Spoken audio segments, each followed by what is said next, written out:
Mutation क्यों जरूरी है, क्यों लोग कराना चाहते हैं इसको, अगर आप नहीं कराते हैं तो क्या होगा, क्या नुकसान हो सकता है। देखें बहुत सारे लोग क्या करते हैं, मकान खरीद लेते हैं, ठीक है, मकान खरीद लिए और उसका जो है दाखिल खारिज नहीं कराए, करते क्या है, बस ये जो उनके पास एक डॉक्यूमेंट मिला ना रजिस्ट्री वाला, जो उनका एक तरह से डीड तैयार हुआ, सेल डीड, वो उसको रख लेते हैं, उनको लगता है, और उस पे घर भी बना लेते हैं और कुछ नहीं करते हैं। और बहुत ऐसे लोग मिलेंगे आपको, और कुछ भी वो नहीं करते, मकान बना रहे हैं, सेल डीड को अपना वो समझ रहे हैं मेरा जो घर है ना उसका कागजात है, उसको रखे हुए हैं, किसी प्रकार का कोई टैक्स भी किस सरकार को नहीं दे रहे हैं। तो अब ये जो है कि आप ये जो दाखिल खारिज म्यूटेशन प्रक्रिया है कराना क्यों जरूरी है, अब इसको अच्छे से समझिए। अब ये जो प्लॉट अच्छे से समझिए, अब ये जो प्लॉट है, मान लेते हैं कि ये इस पे जो नाम दर्ज है ना, ये नाम है राजेश का, राजेश का नाम दर्ज है, ठीक है। अब राजेश मान लेते हैं सिंह का नाम दर्ज है।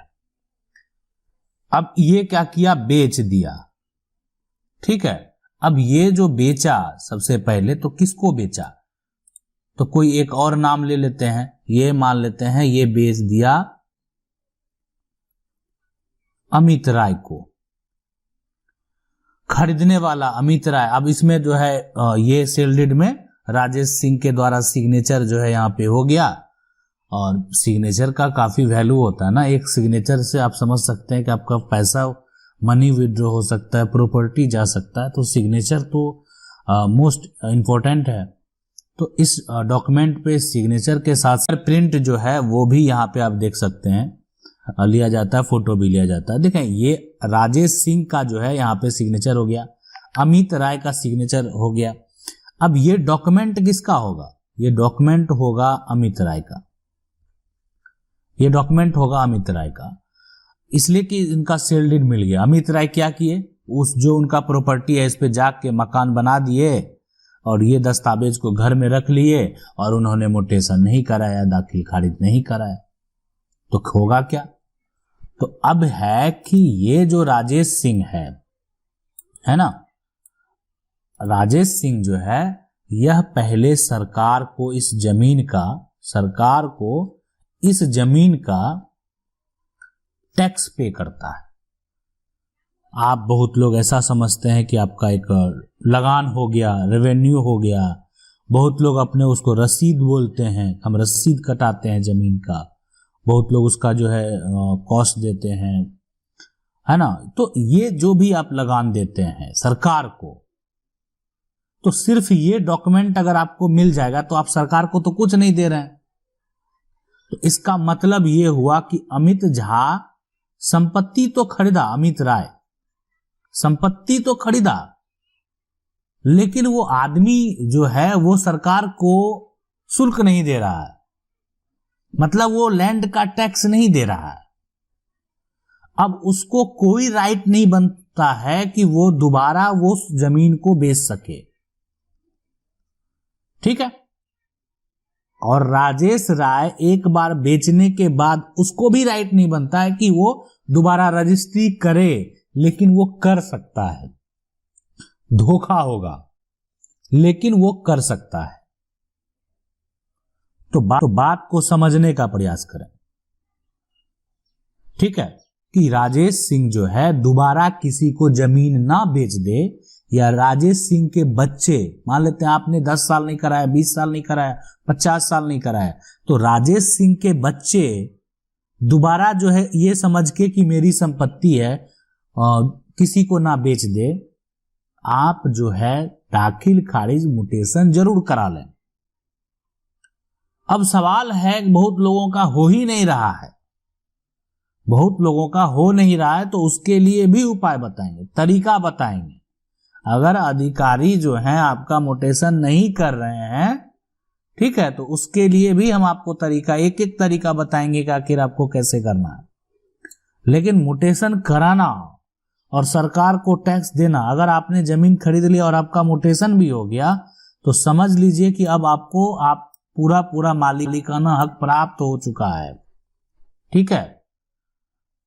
दोनों अगर हो गया तो, अगर मान लेते हैं आपने म्यूटेशन नहीं कराया तो करना क्या होगा। तो सबसे पहले इस दस्तावेज को आपको जो है, जहां पे आप खुद से कर सकते हैं कीजिए, नहीं तो जहां पे ऑनलाइन जो है काम होता है वहां पे जाइए, उनको बोलिए कि इसको हमको दाखिल खारिज करने के लिए, आप जिस राज्य से बिलोंग करते होंगे, दाखिल खारिज करने के लिए जो है हमको अप्लाई करना है इसको, है ना। तो अप्लाई करने के बाद क्या होगा, जब आप इसको अप्लाई करेंगे तो ये यहाँ पे इसमें मिलाया जाएगा कि जो बेचने वाला है, बेचने वाला जो है यानी राजेश सिंह, उसका संबंध जो है, जो बेचने वाला है वो ये जमीन से है कि नहीं है, क्या वो जमीन उस राजेश सिंह के नाम से है कि नहीं है। अगर नहीं है तो उसको बेचने का किसी प्रकार का कोई अधिकार नहीं था, तब तो दाखिल खारिज राजस्व के अधिकारी रिजेक्ट कर देते हैं। हो सकता है कि कभी मान लेते हैं गलतफहमी के चलते भी रिजेक्ट हो जाता है, लेकिन अगर राजेश सिंह के नाम से संपत्ति मौजूद है, लिखने वाला भी राजेश सिंह है, और जो है ये जो राजस्व के अधिकारी हैं वो कहाँ मिलाएंगे, तो वह उसी को मिलाते हैं जहां वो सरकार का पूरा एक तरह से रिकॉर्ड है, जहां राजेश सिंह के द्वारा सरकार को टैक्स दिया जाता है। तो अब ये जो है, इसको आप जो डॉक्यूमेंट है, अगर ये पाया गया कि ये लिखने वाला व्यक्ति वही है जिसका जमीन है, तो फिर यानी वेरीफाई करने के बाद इसका नाम जो है वो अब हट जाएगा और उस पर नया नाम दर्ज हो जाएगा, इसलिए वो संपत्ति यानी म्यूटेशन सक्सेसफुल हो जाएगा और नया नाम इसमें जो है अमित राय का जो है वो दर्ज हो जाएगा, और अमित राय के द्वारा ही अब जो है पूरा रेवेन्यू यानी टैक्स लगान जो है वो अब देना पड़ेगा। अब आप जैसे पे कीजिए, आप ऑनलाइन पे कीजिए, आप ऑफलाइन पे कीजिए, लेकिन अब आपके नाम से म्यूटेशन कायम हो गया। अब आप जो है उस संपत्ति के असली मालिक हो गए, है ना। लेकिन अगर थोड़ा सा चूक करेंगे तो आगे आने वाला जनरेशन है जो वो किसी और को बेच सकता है संपत्ति। इसलिए आपको जो है एक तरह से सतर्क रहना है, और अगर आप ऐसा नहीं करवाएं तो आपको जरूर करवा लेना चाहिए दाखिल खारिज म्यूटेशन। और जिन लोगों का जो है म्यूटेशन किसी न किसी कारणवश से रिजेक्ट हो जाता है, तो आपको अगर लग रहा है कि आप अपने जगह पे सही हैं, आपका दस्तावेज सही है, फिर जो है रिजेक्ट अगर किया जा रहा है, तो आप म्यूटेशन अपील जो अनुमंडल स्तर पे आप चाहें तो वहां पे जो है एक तरह से जो राजस्व के अधिकारी हैं उनको शिकायत भी कर सकते हैं कि आपका, या मान लेते हैं जिला स्तर पे जो राजस्व के अधिकारी हैं तो उनको भी आप जो है शिकायत दे सकते हैं, ताकि लिखित तौर पे कि आपका जो है म्यूटेशन इस कारणवश से जो है रिजेक्ट कर दिया जा रहा है, जबकि आपका सारा कुछ सही है और